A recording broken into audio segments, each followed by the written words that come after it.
Oromoota Walloo irratti haleellaan jalqabamee jira. Namoonni hedduun madaaniiru. Humnoonni finxaaleeyyii meeshaa hidhatan miidhaa guddaa geessisaa jiru. Bal'ina isaa simbiraan geenya.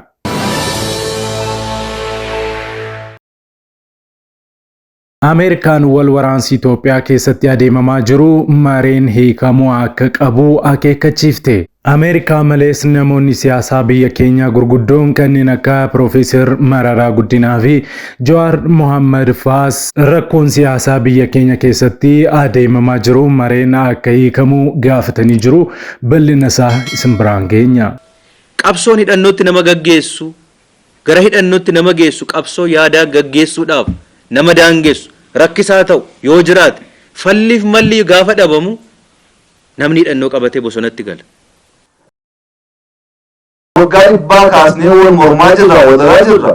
Guyyaa tokko immoo bara Oromoo nu hiitanii, nu jeestanii, nu garattanii uraa sana kaasanii ijoollee keenya dhaloota dhufu ittiin rakkisu. Obsuu qabna.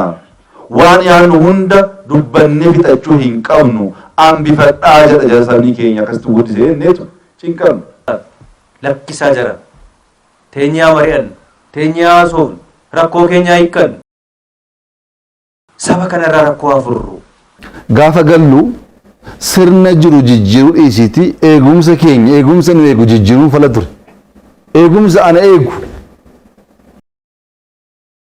Oromoon tokko keessa waan hin turreef Amaari tokko keessa waan hin turreef isuma jijjiiruu fala guddaa ture biyya jijjiiruu dhiisiti ani hunda diigee miti kan ijaaraa jiru isa jiru qalbii jijjiiree isa jiru barsiiseen sirna uumaa jira. Sirna amma jijjiiramni kun itti deemaa jiru kana. Malee uumaa waraanaa kan ofii keenya ijaarranne, caasaa ofii keenya ijaarranne, naannoo hunda irratti nama keenya waraana keenya kan hojjechaa jirru. Kun garaagara waan ta'eef adeemsaas garaagara. Inni keenyaa kun yaaduu barbaada. Tasgabbii guddaa barbaada. Yeroo fudhachuu barbaada. Lammaa wajjin ji'a keessatti woo xiqqaate. Ala kudhan waa'ee beekii gidaamii osoo hin kaasiin dubbannee hin beeknu dhugaa dubbachuuf. Woo xiqqaate. Garee lama jaala. Oromoos miti, Amaaras miti. Gareen tokko Finfinneen kan Oromoo ta'ee duula. Oromoo miti. Gareen tokko Finfinneen kan Oromoo miti kan Itoophiyaa ta'ee duula. Kunis Amaara miti. Abbaan ajandaa kan biraadha. Nu kakaasu halkanii guyyaa. Ajandaa baay'ee bocanii maaliif sabni kun wal nyaannaan gidduutti fayyadamuu dandeenyanii waa yaadaniif. Oromiyaa keessatti akka biyyaatti yeroo dubbiin hammaachaa deemu lammaa wajjin halkanii guyyaa mari'an. Maalumaaf sabni kun inuma bu'a maaliif moo rakkate maal nu wayya amma yoomitti qabsoofna umrii lakkaa'uun nu fixe bara baraan qabsoo henna bara baraan hidhamna. Manni hidhaa guutuu marma hidhaa Oromoo ta'aa jira. Falli isaa maayinni jenneetu cinqabnee mari'annee falli jiru tokkummaadhaa jenna. Paartii sanii micciiree harkaa fudhadha gara sanitti odoo jedhee wal qabuu fi wal micciiruu sun rakkoo Oromoo saba biyya kanarratti waan buusu waan beekuuf of sacrifice godhe. Sadarkaa itti baay'ee dhiibamee ittiin salphifamutti ittiin deemamee doorsisni adda addaa irratti godhamaa ture. Kana hunda obsee nus keessa turre dubbachaa turre waan tokko qabbaneessaa turre booda garuu waan sammuu isaa wajjin jiraachuu waan qabuuf uummata kanas waa akeekuu waan qabuuf akeekee dubbatee jira kana fudhachuudha. Paartiin warri paartii dhagayeera hin sirroofne jedhan waan sirraa natti fakkaatu karaa sanii adeemanii inni immoo karaa itti fakkaatuun warra isitti fakkaatu wajjin gara fuulduraatti deemuudha malee waa lamarraa of eeguu barbaachisa. Warri gama safan of eeggannoodhaan galata isaa qabu galchaa garaagarummaa ilaalchaa jiru bifa naamusaa fi wal kabajaa qabuun dhiyeessu gara isaas warri jiran gara kaan irratti waan wal madeessuu fi wal diigu iccitii baay'ee wal keessaa qabu murna yookiin immoo garee baay'ee wal amanaa turee fi hojii guddaas hojjetaa ture waan ta'eef hariiroon namummaa hawaasummaa Oromummaa sun osoo hin tuqamin ilaalcha lamaan kana gabaa yaadatiif dhiheessanii deemuun barbaachisaadha.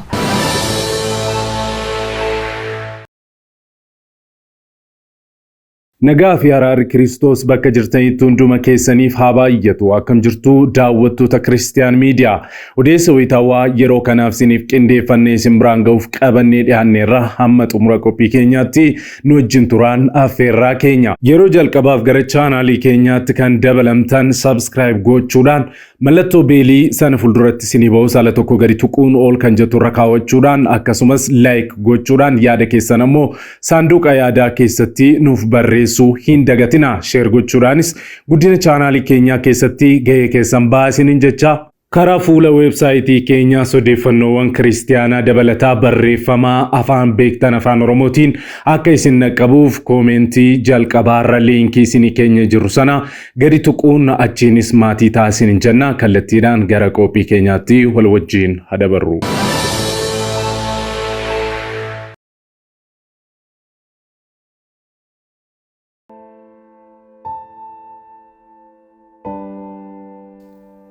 Video kana like gochuudhaan jalqabaa.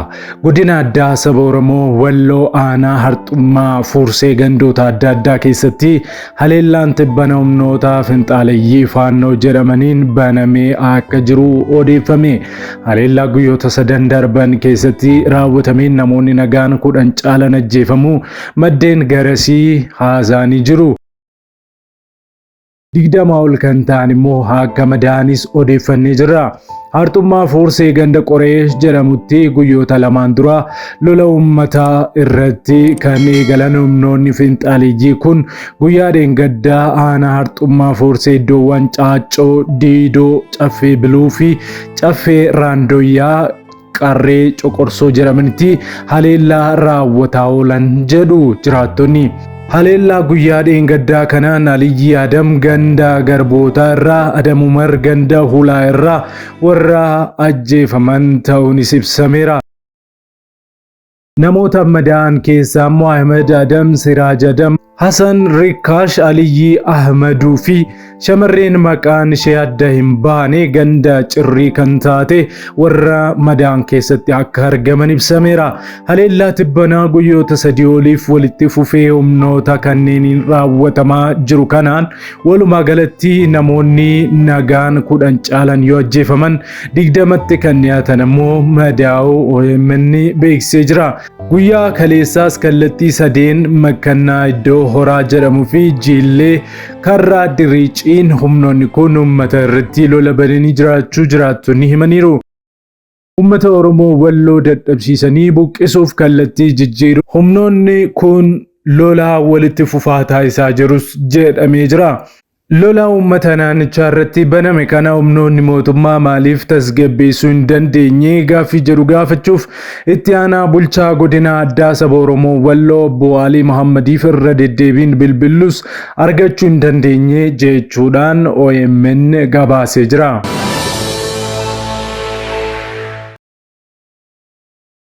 Gara odeessa keenya lammataatti yeroo darbinu Ameerikaan wal waraansi Itoophiyaa keessatti adeemamaa jiru mareen hiikamuu akka qabu akeekkachiifte.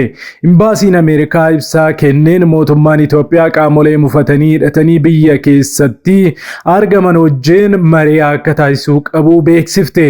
Qaamoleen hidhatanii biyya kana keessatti argamanii fi mootummaa wajjin wal waraanaa jiran mootummaa wajjin fuula fuulatti mari'achuun nageenyi waarawaan dhufuu akka qabu kan beeksifte Ameerikaan wal waraansa isaaniitiin namoonni nagaan ajjeefamuun gocha sirrii hin taanedhas jechuun ibsitee jirti. Waamichaa fi affeerraa tiim lammaatiin gara biyyaatti kan deebifaman qabsoo karaa nagaatiin haa geggeessan kan jedhaman waraanni bilisummaa Oromoo yookaan mootummaan Abaaw Shanee jechuun kan waamuu fi hidhattoonni sabaan Amaara ta'an humnoonni finxaaleeyyii faannoo jedhaman mootummaa wajjin mariif taa'uu akka qaban rakkoo isaanis mareen hiikachuu akka qaban Ameerikaan beeksiftee jirti. Jeequmsi Itoophiyaatti uumamu kamuu nageenya gaanfa Afrikaatiif yaaddessaadha kan jettu Ameerikaan lammiileen nagaan akka hin miidhamneef qaamoleen hidhatan martuu dhimma isaanii mareen hiikachuu akka qaban akeekkachiiftee jirti. Ameerikaa malees namoonni siyaasaa biyya keenyaa gurguddoon kanneen akka Piroofeesar Mararaa Guddinaa fi Jawaar Mohaammed faas dubbatanii jiru. Bara 1986 akka lakkoofsa Awurooppaatti kan dhalatee qabsaa'aan Oromoo Jawaar Mohaammed qabsoo Oromoo keessatti gahee guddaa kan taphate qabsaa'aan Oromoo kun dhimmi siyaasaa Oromoo kun mareedhaan hiikamuu akka qabu simee jira. Bara 2013tti Aljeeziraa wajjin haasaa kan taasise Jawaar barichuma miidiyaa OMN'n akka hundeesses ni yaadatama. Jawaar jalqaba carraa barumsaa argachuun gara Singaappooritti kan imale achis waggaa lama booda gara Ameerikaatti darbuun Yuunivarsiitii Staanford irraa digirii isaa jalqabaa, digirii isaa lammaffaa immoo Yuunivarsiitii Koolombiyaa irraa akka fudhates ni beekama. Jawaar utuu wal waraansi mootummaa federaalaa fi humnoota TPLF'n gidduutti hin uumamin duras rakkoon siyaasaa mariin furamuu akka qabu hubachiisee turuun isaa ni yaadatama. Ammas yeroo itti biyyi keenya yeroo yaaddessaa kanarra jirtutti Jawaar mariin nageenyaa taasifamuu akka qabuu fi sabni bal'aan kun nagaa argachuu akka qabu dubbatee jira. Kanatti aansuudhaan daawwattoota keenya haasaa nama siyaasaa Dr. Lammaa Magarsaa waggoota muraasaan dura dhimma nageenyaa Oromiyaa irratti taasisan isin biraan geenya hamma dhumaatti daawwadha. Har keessumaa har warra kana irratti wal daangessaa jiru nuti waan gaarii walii yaannee saba keenyaaf yaannee hojjechuu warra eegallee nuti hin beeku. Oromoon kana argee hin beektanii isin. Nuti xaarii warra biraa kan jettan nagaan Oromiyaa irratti akka dhufu eenyu miti mootummaa naannoo Oromiyaa hooggantoota addana jirrutu Dr. Abiy hundi keenya as jirrutu Oromoo gidduutti garaagarummaan hin uumamin kaleessa walitti mufannee irra ta'uu danda'a. Kaleessa ija hamaa wallaallee irra ta'uu danda'a. Bara keenya keessatti Oromoo walitti araaramu. Bara keenya keessatti Oromoo gidduutti nagaan haa bu'u. Kana yoo goonu akkasumatti nagaa waan barbaanneef waan yaanneef dhufuu danda'u. Baasii baay'ee qaba, xaarii baay'ee qaba, dafqa baay'ee qaba. Haa dafqinu, haa xaaru. Oromoo gidduutti nagaa haa finnu jenneeti. Isa biyya keessa jirus, isa biyya alaa jirus, isa hidhatee jirus, isa toon hidhatiin jirus, biyya alaa jirus waamnee kaan immoo itti deemnee ulfinaan kottu qe'ee keetti deebi'i waliin haa hojjennu jennee kan wal simanne waraanaaf miti kan wal affeerre kan wal simanne kabajaaf nuti dursinee ulfina laannee fi ulfina akka nuu laataniif nuti Oromoodhaaf mataa keenyaa miti dhuunfaa keenyaaf otoo hin ta'in Oromoodhaaf akka nuti nagaa yaanne nu hubatanii isaanis nagaadhaaf taakkuu tokko akka isaan deemaniif malee ilmaan wasiillanii taanee waan wal arraaneef walirraa bannee turre jenne sanaaf min turre. Ammaan booda bara keenya keessatti Oromoo gidduutti garaagarummaan hin uumamin yoo dhuguma Oromoodhaaf yaanna taane warra Oromoof yaannee hojjennu dhamaan yoo taane humna walii haa taanuudhaan wal simanne kana kan nuti goone. Aadaa saba keenyaa, duudhaa saba keenyaa ulfina walii qabnu hin ganne nuti rakkoo keenya mariif mariidhaan hiikkachuu akka dandeenyu kuni aadaa saba keenyaati jennee dhaqnee gaafa wal siman mee herrega isa kamiini kan waraanni nuu malu nuuf kanaan nu deebi'uu qaba ture. Ulfina gumaa xaafii haa taatu nuti agarsiisne hamma sanallee maaliif dhabna maaliif dhoowwatamna nuti ulfina dhuunfaa koo miti ani dhuunfaa kootiin anis Dr. Abiyyis ulfina addaan barbaada. Ulfinni keenya nagaa saba keenyaati. Ulfinni keenya guddina saba keenyaati. Har'a meeshaan maaliif nutti nyaachifama? Maaliif dhukaasni qe'ee Oromoo keessatti har'a gooliin dhalata? Wareertuu kamtu nutti seene har'a? Nu keessa jira? Eenyutu eenyuun darare? Eenyutu eenyuun ajjeese? Eenyutu eenyuun boosise har'a? Qaaniidha Oromoodhaaf. Hamma naa galutti, hamma nu baddutti. Salphinni kanaa ol hin jiru. Gadi qabee, ol qabee yoo laalu naan galu sababni kun anaaf. Akka ilma Oromoo tokkootti, Oromoo gidduutti akka nagaan dhufu, paartilee Oromoo gidduutti akka nagaan bu'u, hamman godhuu malu, hamma gochuu mallu hundaan hambifanne dhugaan isinitti maali. Waan tokko nan bifanne nuti. Obsa guddaadhaan dargaggoota taanee akka jaarsaatti akka manguddootti obsine eturraan baqatiin inni kaan fuula walitti guuru eturraan baqatiin obsaan lakkisaa jira. Teenyaa mari'an, teenyaa haasofnu, rakkoo keenyaa hiikkan.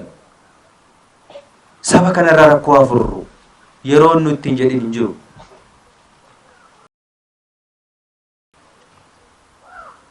Garuu kan nagaa wal dhowwate kan wal darare nu mataa keenya waan warri biraa namni kana godhe hin jiru.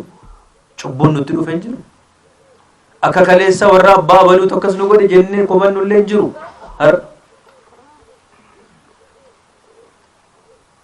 Carraa argateera Oromoon. Carraa argatee of harkaa balleessuu hin qabu. Gatii nagaa carraa bara meeqa keessatti argataniif gatii of dhabsiisuu hin qabu nuti. Yeroo kamiyyuu caalaa hamman hubadhutti an yeroo kamiyyuu caalaa yerootti aduun bari'eef carraatti argate Oromoon yeroo kanadha. Kana jechuun rakkoo wayii hin jiru, hamaa wayii hin jiru, rakkoon isaa hundirraa hiikkateera jechuu miti. Yoo xinnaate ifatti bahuudhaaf dukkanni irraa tarsa'ee jira. Yoo xinnaate mee teenye waliin haasa'uudhaaf jaarsa biyyaa dabalannee beekaa keenya dabalannee rakkoo keenya hundarratti waliin haasa'uudhaaf nuti qophaa'aa miti. Balbala cufanneerraa dinneerraa jaarsi Oromoo tokkos haa ta'u lamas haa ta'u mee ijoollee koottaa har'a isintu biyya bushaa jira mee taa'aa nu dhagaa jedheetu nama tokko illee of harkaa biraa deebisnee beeknaa nuti. Jaarsa keenya salphisuun barbaadu. Gaafa sana of salphisna. Jaarsa sana miti nuti. Salphina barbaadu. Garuu immoo ilaalaa qe'ee keenya waan inni fakkaatu. Wallaga guutuun akkatti keessa baane waan nuti keessa jiru. Kanas ifatti walitti haasa'uun barbaachisaadha. Yoo dhugumas akka mootummaatti nuti har'a mootummaa waan taaneef rakkoo qabna yoo ta'an wanti nuti hojjennu Oromoodhaaf hin fayyadu yoo ta'e nutti maatiin taatanii kanallee dhaggahuudhaaf qophaa'aadha nuti. Aan dhuunfaa kootiin isinitti hima. Waan Oromoodhaaf hin taane waan biyya kanaaf hin taane hojjechuun barbaadu. Lakkiin numtati waan gaarii yaaddee hojjedha jettu kun nuun ta'u hoo jedhe an sana bira darbuun barbaadu dhuunfaa koodhaan.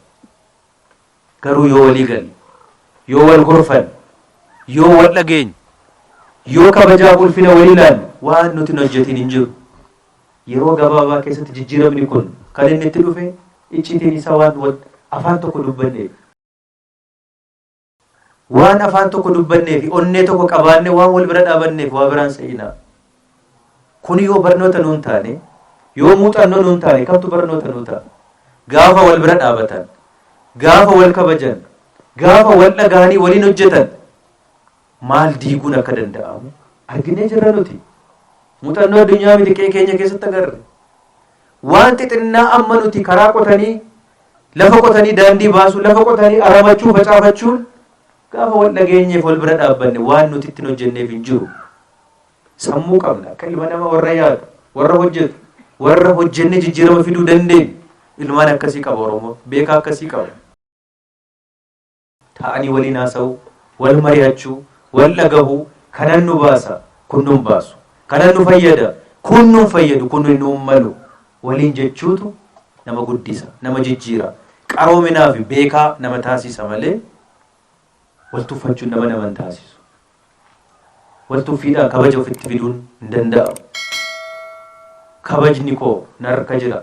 Yoo nan isa kaan kabajan kabajamaan. Isa kaaniif ulfina yoon kennan ulfina qabaadha. Waan ta'eef rakkoon beegiin uumama kana ilaalaa. Akkasutti magariisa kana biyya kamitti arguu hin dandeessan. Gaaddisa akkasii dhiisaati. Warqeen harkaa qaban sibiila jedhama. Beegii irratti wanti nuti hojjennu waan baay'eetu jira.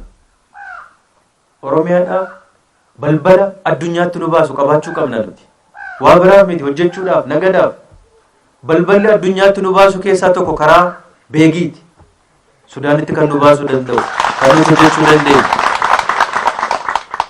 Karaa Moyyaaleeti.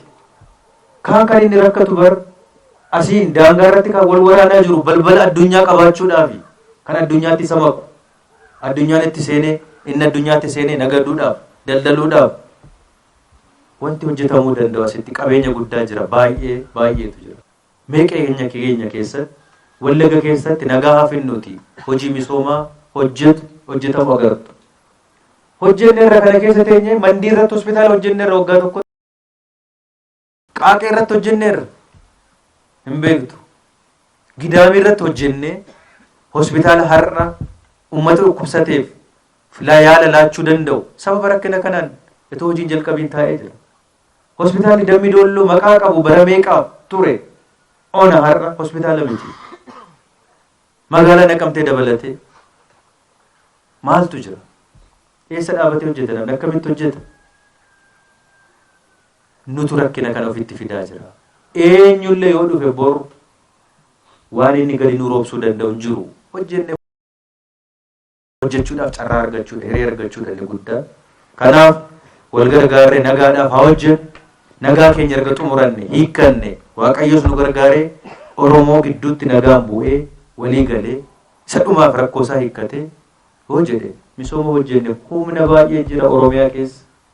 Dargaggeessa lafa mitiiti tabba qotee tulluu qotee diiguu danda'utu jira. Humna manca'aa jiru, humna nyaatamaa jiru. Waan ta'eef wal gargaarree nagaaf haa hojjennu, nagaa haa buusnu. Oromiyaa irratti immoo misooma fiduudhaaf waliin hin hojjenna. Kana waliin haa goonu jedha ulfaadhaa. Waggaa 2-3 dura rakkoon babal'atee Oromiyaa keessatti akka biyyaatti yeroo dubbiin hammaachaa deemu Lammaa wajjin halkanii guyyaa mari'anna. Maalumaaf sabni kun inuma aarsaa kaffala, inuma iyya, inuma bo'a, maaliif moo'uu rakkate? Maal nu wayya? Amma yoomitti qabsoofna? Umrii lakkaa'uun nu fite. Bara baraan qabsoo jenna, bara baraan hidhamna. Manni hidhaa guutuu manuma hidhaa Oromoo ta'aa jira. Falli isaa maa inni jenneetu cinqabnee mari'annee falli jiru tokkummaadhaa jenna. Tokkummaa innee yeroo iyyinu yeroon isaa waggaa 3 dura ta'u malee isa haaraa ilaalaa ture nuti. Tokkummaan sun deebinaan injifannoon akka dhufu nutti mul'ate nu galee ture. Qabsoon hidhannootti nama gaggeessu gara hidhannootti nama geessu qabsoo yaadaa gaggeessuudhaaf nama daangessu rakkisaa ta'u yoo jiraate falliif malli gaafa dhabamu namni hidhannoo qabatee bosonatti gala. Amma waliin qabsoofne nagaa fiduuf amma waliin qabsoofne asirra geenye wanti bosonatti nama gashu hin jiru. Waliin immoo yaadaan haa qabsoofnu jenne eenyuun daangessine? Eenyutu daangeffame? Itoo carraan kun hundi jiru namni meeshaa butateeti bosonatti galee ofis rakkisanii ummatas rakkisanii biyyis rakkate waliin rakkani. Kanarraa deebinee nagaa haa finnu carraa arganne dhabuun nurra hin jiraatu. Nu jala miliquun qabu kan jennu kanaaf waan ta'eef ammas dargaggeessi keenya abbootiin gadaa keenya nagaa Oromiyaa keessatti fiduudhaaf karaa jalqabdaniin jabaattanii hojjechuu qabdu. Mootummaan naannoo Oromiyaas kana fudhatee si waliin hojjechuudha. Dura waa'ee nagaa keenyaa fixachuu qabna. Lafa buusuu qabna. Lafa buusuun nurra jiraata. Ollaa keenya waliin nagaan jiraachuun nurra jiraata jiran. Yoo asiin uummata nu marsee jiru ganamaa galgala baanee ummanni Gujiif ummanni Geedoo waliin jiraataa dhufe. Ummata aadaa wal fakkaatu qabu. Yoo rakkoon jiraate seeraan karaa qabsiisu ganamaa galgala yoo wal waraanne garuu boru eenyu wajjin jiraanne. Ummata Burjii wajjin waliin jirra, waliin jiraataa turre. Yoo rakkoon jiraate sirnaan karaa qabsiisuudha. Daangaadha rakkoon kanaan dura ture. Daangessinee jirra. Hin beektu. Yoo rakkoon jiraate mariif seeraan hin hiikkata. Ganamaa galgala yoo wal waraanne eenyu wajjin jiraanna boru. Amaaroo waliin, kaan waliin kana ilaaluun gaariidha. Abbootii gadaa keenya dhaggeeffannee, mootummaa dhaggeeffannee, sirnaan akkatti uummata waliin bullu mijeeffachuun baay'ee barbaachisaadha. Waan tokko yoo goonu balaaf maalii fi faayidaa maalii immoo fidee akka inni dhufullee qalbiin ilaaluun barbaachisaadha waan ta'eef dhimmi nagaa kun ilaalamuu danda'utu irra jiraata. Ilaalamuu danda'utu irra jiraata. Aanaa irratti mootummaan biraa uumamuu hin danda'u. godina irratti mootummaa biraa uumuun hin danda'u. Akka mootummaa naannoo Oromiyaatti mootummaan tokko mootummaa naannoo Oromiyaatti. Akka biyyaatti mootummaan tokko mootummaa muummee ministeeraa Dr. Abiyyiin hoogganamu. Yoo hundi mootummaa ta'uu barbaade al tokkotti hin ta'u. Dabaree ofii eeggachuun gaariidha filannoodhaan. Maaliif konkolaataa tokko irratti namni ba'u namni 100 konkolaataa sana haa yaabbatu namni 10 haa yaabbatu konkolaataa sana kan oofu eenyu nama meeqa namuma tokko namni konkolaataa sana yaabbate hundi oofuu hin danda'u. Yoo hundi nan oofa jedhe qabatee qilee walgashuu yoo ta'e malee hin ta'u. Kana baruun hubachuun baay'ee barbaachisaadha. Kanaan nagaa Oromiyaadhaaf hojjennee Oromiyaan har'a carraa argannee jirra. Siyaasni keenya misooma ta'uutu irra jiraata. Waan isin kaastan. Sanaaf yeroo arganne immoo misooma irratti wal komachuullee qabna. Kana maaliif hin hojjenne mootummaan? Waan mootummaan hin hojjechuu hin dandeenye tonte waan hin hojjechuu danda'u. Jedhanii wal gaafachuun barbaachisaadha waan ta'eef kana sirriitti qalbiidhaan yoo laalle hojjenne baay'ee barbaachisaadha. Kanaaf ammas sanuma mirkaneessanitti fakkaatan. Akka namoonni gariin jedhan hin morminee har'a dubbate kun soba nan beeka. Nama akka kiyyaa kan waan itti mul'ate dubbatuu fi dura dhaabatuun maqaa balleessuudhaaf yoo yaalan rakkoon qabu. Maqaa balleessuudhaaf yaaluun garuu nama biratti rabbi birattis dhugatti nama wal gaafachiisa. Waan amma deemaa jiru kun hunda keenya dura namni morme lammaadha nan beeka. Waan lammaan waggaa tokko walakkaa obse ilmi namaan obsu dhugaan siin jedha. Ilaalcha qofa osoo hin tahin dhiibbaan irratti godhamaa ture. Oo dubbatan waan namatti tolu miti. San hunda obse dubbatee jeequmsa hedduu kaasuu danda'a ture. Paartittii bakka lamatti adda baasuu danda'a ture. San hunda dhiisee garuu erga isaan fixatanii booda ejjennoo isaa ibsuun Abiyyiifis ODP'fis bildiginnaafis gumaata guddaadha kan buuse.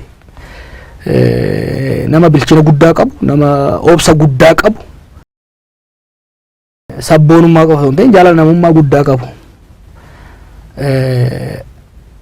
Dabballoota ODP'tiif gorsi qabu be careful. Namni nama isaan godhe dhugaan siin jedha. Namni Oromoo keessatti har'a akka isaan mataa ol qabatanii isaan deeman godhe more than anyone Lammaa Magarsaati. Garaagarummaa fedhas yoo qabaatan kabajaasan ibsuu danda'u qaban. Kabajaasan yoo ibsan garuu dhugaa galchuudhaan malee akka waan inni morminitti isa qofaa miti. Hogganoota baay'eedha. Sobdi beektaa soba wayyaanee waan isaan barsiifteef san dhiisuu didaniiti malee. Koree jiraawwachiiftus ta'e seentiraal komitee keessaa waan kanatti amanee kan deeggare nama tokko lamaa hungahu. Mormaa turan. Ejjennoodhaan garuu noo kan jedhe naamusaan lammaadha fi namoota muraasa. Ejjennoo isaa san isaa kabajanii innis kabajee fi deemaa eege jedheen booda ololli kaadiree keessatti oofuudhaaf deemanis humnoota nafxanyaatti fayyadamanii wanni isaan godhaa jiranis isaan acceptable. Humnoonni gara kaan jirani warri sirna durii deebisuu barbaadu fi warri abbaa irree uumuu barbaadu maaliif akka itti dootan naaf gala. Dhugaa waan himeef shira jiru baay'ee zawwee hin dubbanne. Infuradu jedhe malee maaliif jedhee baay'ee keessa hin deemne. Osoo dhiibuu baatan immoo gaariidha. Norweetti waan akkana gaafatanii rifeensa garii manatti addatan garii barbar shooppii mana rifeensaa geeffatan.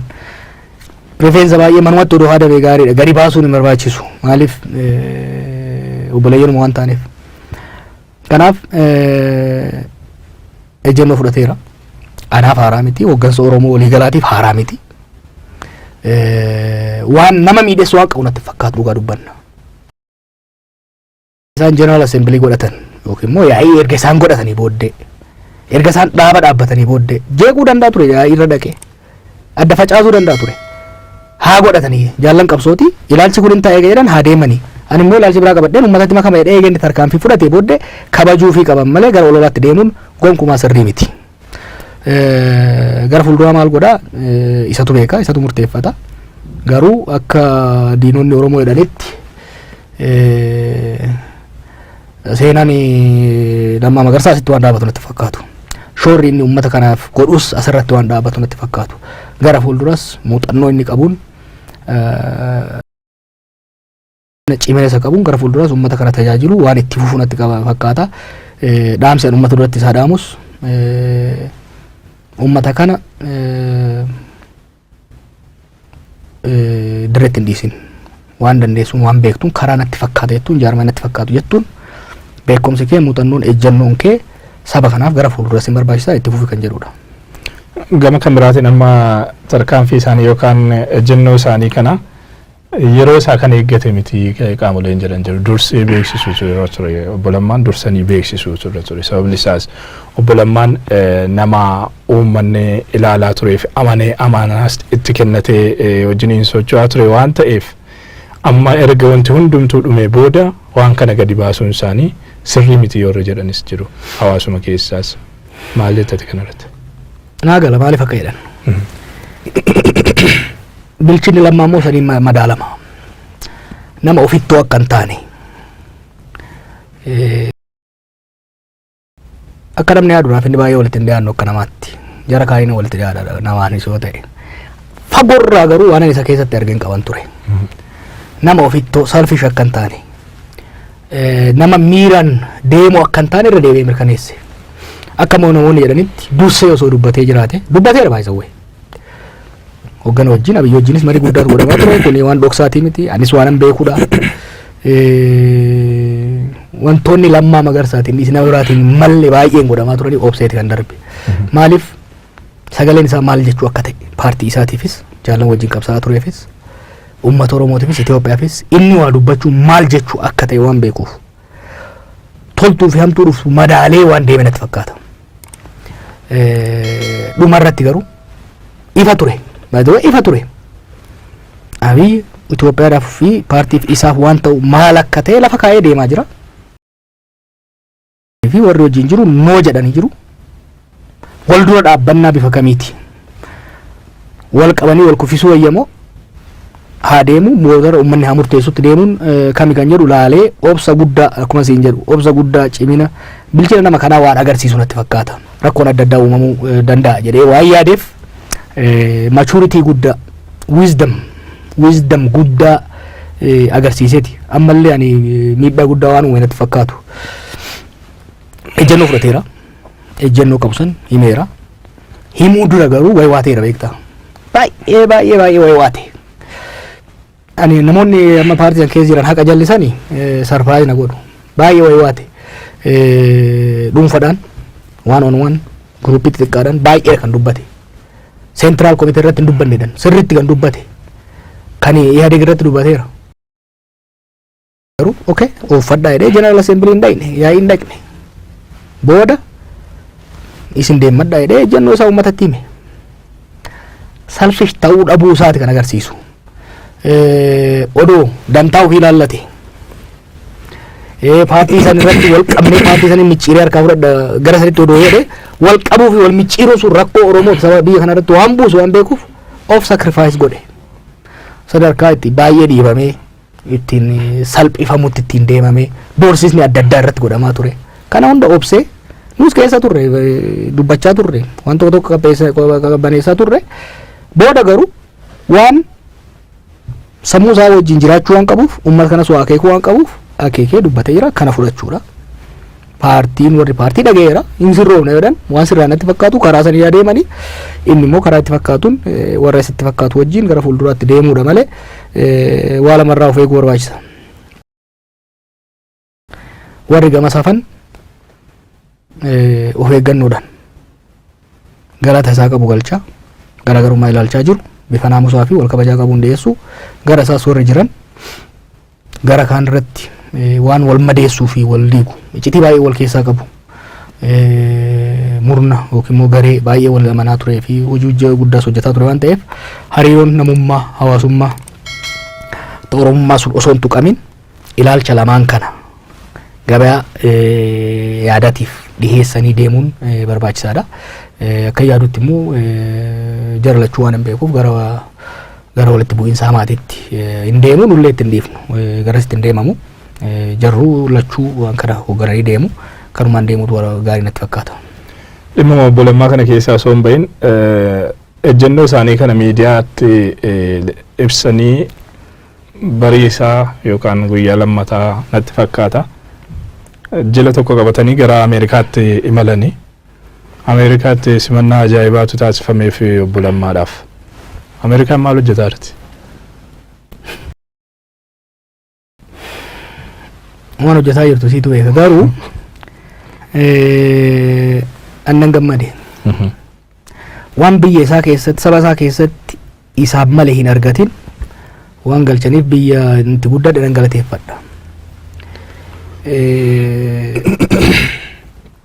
Lammaan waan galata biyya kanaaf godheef nan ofaas dahabdaneet waan inni biyya kanaaf godheef obsa guddaadhaan bilchina guddaadhaan qabsoo Oromoo ofitti qabe sirna wayyaaniitti irraa ce'umsa kana fide har'a immoo yeroo dhiibbaa meetira koon irra ga'etti obsa guddaadhaan deemee asiin ga'uu isaatiif beekamtii kabaja guddaa kabaja fakkeessoo osoo hin ta'in kan dhugaa isa barbaachisa. Kanaaf warri Ameerikaa bifa saniin guddisanii hin beeku immoo he's the man who saved Ethiopia. Abbaan fedhe waan fedhaa jedhu nuyi fincila keessa turre faarfamuu dandeenya warri biraa garuu dhugaatti biyya kana kan barii guddaa oolche bilchina namummaa isaati. Kanaaf warri Ameerikaa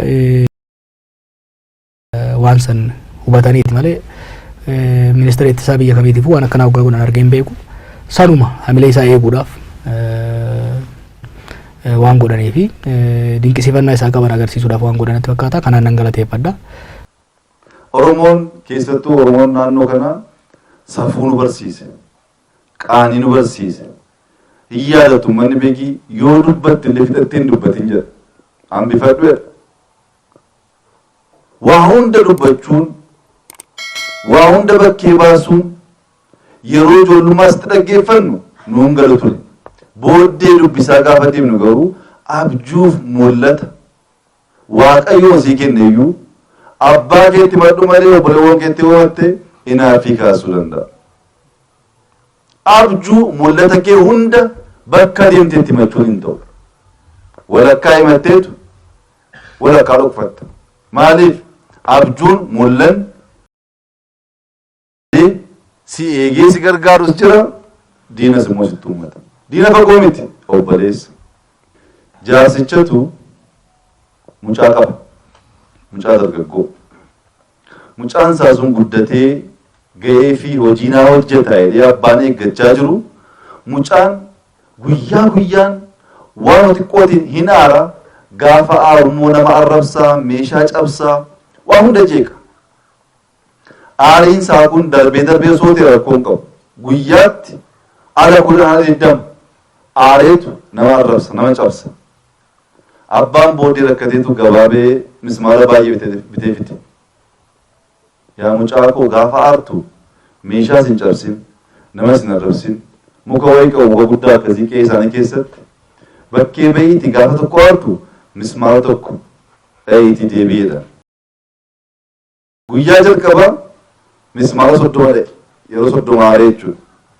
Gaafa lammaffaa 25 20 15 jechaa gad deemeetu guyyaa muraasa booddee yaa abbaa koo waan guddaa na gorsite kunoo guyyaan osoo mismaara deemee dhahaa jiru guyyaan aarii koo keessaa ba'aa tasgabba'aa nama biraas cabsuu dhiisee amma guyyaatti mismaara tokko dha'uu dhiisee jira.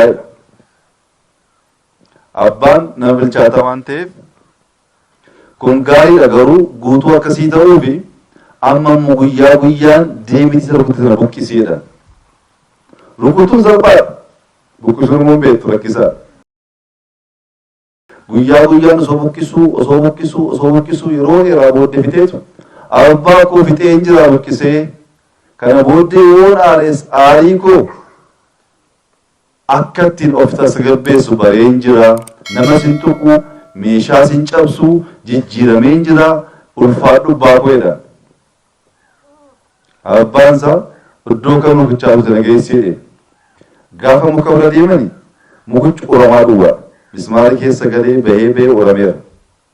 Maal jedhan abbaan yeroo aartee nama arrabsitu yeroo aartee waa dubbattu namichi siidhiisee siin jedha malee laphee isaa akkas ootee gadhiisteerta. Qaawwa baay'eetu keessa jira. Nam tokko cabsitee nama arrabsitee dhiifama naa godheettee fayyisuu hin dandeessu. Dhiifama hoosii godhees lapheensaa horaa qaba, cabaa qaba. Yaa ilma koo aaruu duwwaa osoo hin ta'in aartee nama biraa miidhuun rakkoo guddaa oolee bulee sitti fidaadhee gorsata. Amma kana rakkanne nuti. Aangoo qabannee jirra. Saba bal'aa keessaa baane humna qabna jennee aarree kaleessa kana goote saba keenya kana goote jennee yoo cabsine uraa baay'eetu bula. Dhaloonni rakkataa inni rakkan. Har'a kan waggaa dhibbaa kaasnee wal mormaa jirra wadaraa jirra. Guyyaa tokko immoo bara Oromoo nu hiitanii nu jeestanii nu garaftanii uraa sana kaasanii ijoollee keenya dhaloota dhufu ittiin rakkisu. Obsuu qabna.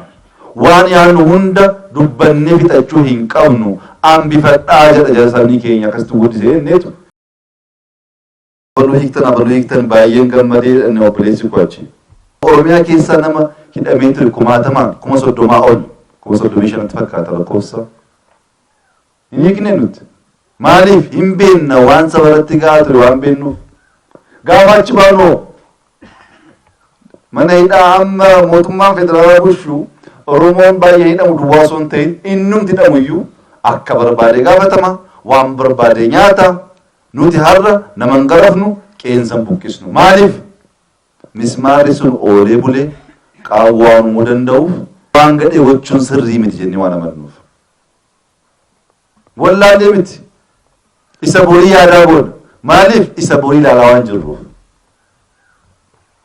Sabni kun bal'aa dachee gaarii qaba, ijoollee barattuu baay'ee qaba.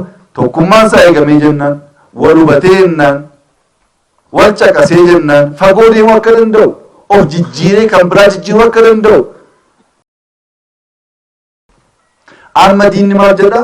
Oromoo Oromootiin nyaannaa, Oromoo Oromootiin ajjeesisnaa, ofii keenya itti gallaan nutti ka'u waan ta'aniif walitti naqnaa. Oromoon bara baraan goomaa jiraata? Bara baraan wal nyaachaa jiraata? Wal ajjeesaa jiraata? Kana keessaa ba'uu qaba. Diinni guyyaa guyyaan kana nu qopheessaa jira. Oromoon dammaquu qaba. Seenaan aadaan keenya odaa jala taa'anii mari'achuu hin danda'amu. Wal qeequu, wal ceepha'uu hin danda'amu. Wal ajjeesuu sirrii miti. Kana keessaa ba'uu qabna.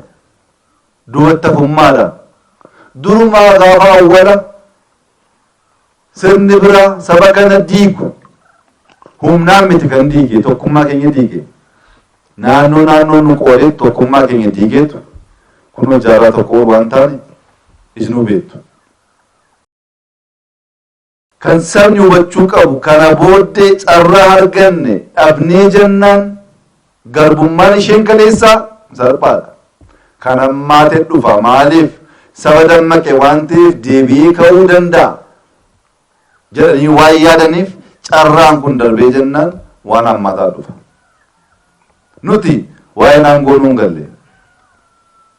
galle warri galeef rafaan jiran warri galeef waan dhaban beeku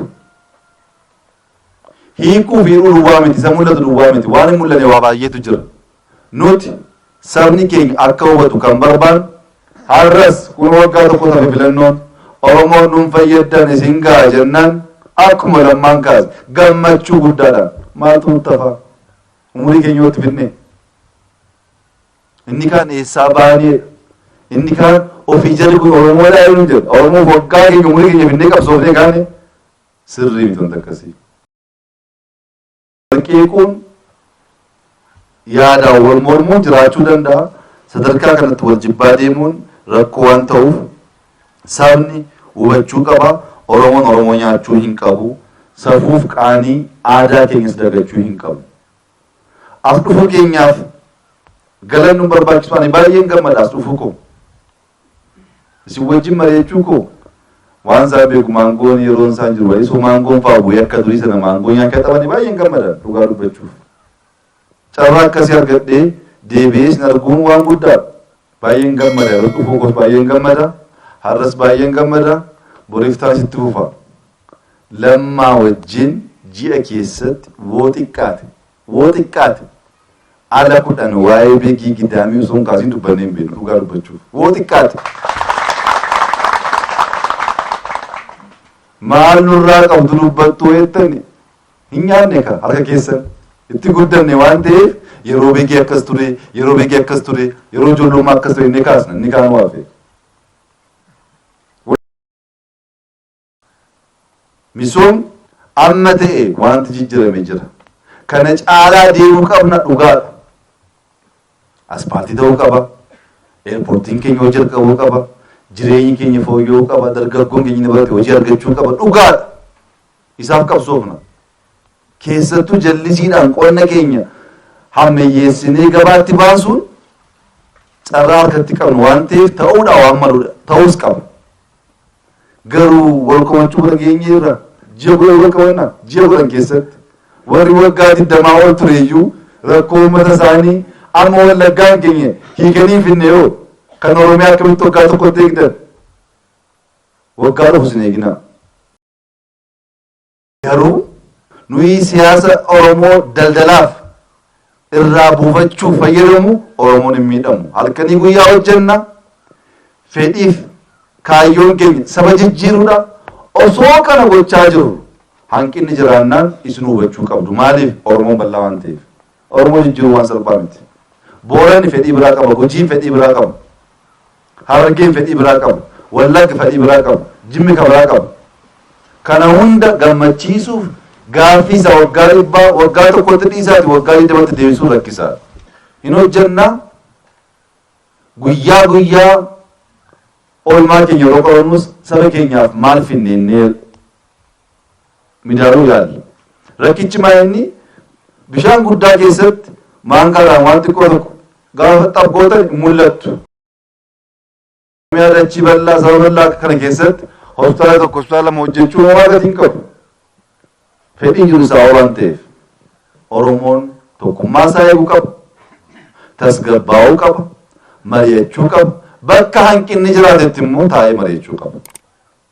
Oromoon biyya jijjiiruu biyya bittinneessaan hin jennaan nuti immoo qabatamaan biyya ijaarree biyya hojjennee hunda hammannee guddifachaas akka hin daganne ilma boojuus akka hin daganne ilma barcummaas akka hin daganne ormaaf agarsiisuuf hojjechaa jirra. Ajendaan gaafa ka'u eessaa ka'aa jira, eenyutu kaasaa jira, maaliif kaasaa jira, ijoolleen keenya wanta akkasii maaliif dubbachaa jiru, maal barbaadaniiti kan jedhu yaaduu barbaada. Fakkeenya tokko isinii kaasa. Diinni Oromoos hin taane, Amaaras hin taane, garee lama ijaara. Oromoos miti, Amaaras miti. Gareen tokko Finfinneen kan Oromoo ta'ee duula. Gareen tokko Finfinneen kan Oromoo miti kan Itoophiyaa ta'ee duula. Kunis Amaara miti. Abbaan ajandaa kan biraadha. Nu kakaasu halkanii guyyaa ajandaa baay'ee bocanii maaliif sabni kun wal nyaannaan gidduutti fayyadamuu dandeenyanii waa yaadaniif. Nuti Amaaras haa ta'u, Walaayitas haa ta'u, Guraagees haa ta'u, nama jibbinus nama nyaannus hin qabu. Kan barbaannu akka namaa bilisummaa keenya argannee kabajamnee jiraachuu, carraa hojii qixxee argachuu, carraa siyaasaa aangoo qixxee argachuu san argannee jennaan sammuu namaa gadi akka hin qabne hin beekna. Hanga ammaa gaaffiin keenya carraa qixxummaati malee Oromoon olaantummaa argatee kan biraa cuucuu gaaffii akkasii kaasnee qabsoofsis hin beeknu. Guyyaan dubbiin ka'aa jiru Oromoof hagaluufis hagaluufi abaatu malee Oromoon biyya bulchuu hin qabu hin danda'udha. Dhugaa dubbachuuf Itoophiyaan akka bara kanaa nagaa argattee hin beektu. Keessa turre hin beekna. Waggaa 2, waggaa 3, waggaa 4 waan turre hin beekna. Finfinnee marfamtee guyyaa mootummaan dadhabee jira, mootummaan ce'umsaa haa ijaaramu jedhanii hin beekani. Dhageessanii beektu amma garuu hin jedhu guyyaadhaan. Dubbichi nuuf miti. Akka nuti dandeenyu akka hojjechaa jiru addunyaan guutuu dubbachaa jira. Oromoota afaan kutee dubbachuu rakkate malee addunyaan guutuu kan walii ba'aa jira. Waan dhoksaa miti. Bakka deemnetti akka nama biyya hiyyeessa gaggeessu osoo hin ta'in akka mootii addaatti waan gaafannu hunda deebisanii mootummaa akkasii Afrikaa keessatti eegnee hin beeknu nun jedhu. Warra siyoo mootummaa dadhabee jira haa jijjiiramu. Maaliif jedhu dhugaa jiraatu dadhabee jira. Mootummaan gadi bu'ee uummataan mari'ata. Namoonni gaafa morman mana hidhaa galan hin jedhu. Warra mana hidhaa gashe hin garafu. Qeensan buqqisu. Dhugaadhaan dadhabeera mootummaan kun. Maaliif mootummaa jechuun garafuudha qaba. Mootummaa jechuun dararuudha, hidhuudha, ajjeesuudha, kan barame. Itoophiyaa keessatti namni mootummaa arrabsee salfii bee nagaan galee beeka. Waggaa 40 keessatti beeknaa kan seera akkasii qabna. Ambootumaaf du'aa turan mootummaa Oromoo beekti. Maaliif? Nuti kaleessa Oromoon waan itti dhaga'ame ba'ee dubbatee arrabsee garuu waan dadhabeef saba kan akka dhabu hin barbaanne. Hin cabsin waan biraa miidhaa biraan fidin malee ba'ee waan itti dhaga'ame dubbatee agaruu hin. Kana booddee kan dhufus akka Oromootti dimookiraasummaa maal akka ta'e haa agarsiisuu hin. Eessaafin? Seenaa keenyarra, aadaa keenyarra.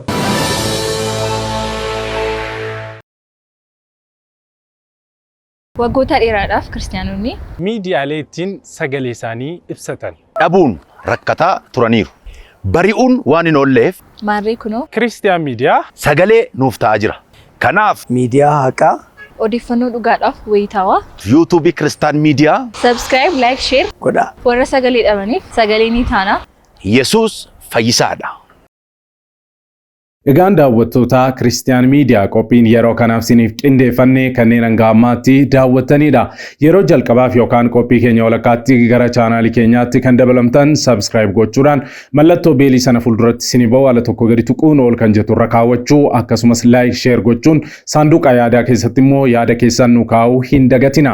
Dabalataan karaa fuula weebsaayitii keenyaa www.christiannewsethiopia.com odeeffannoowwan kiristiyaanummaa afaan beektan afaan Oromootiin argachuu hin dagatina isiniin jenna.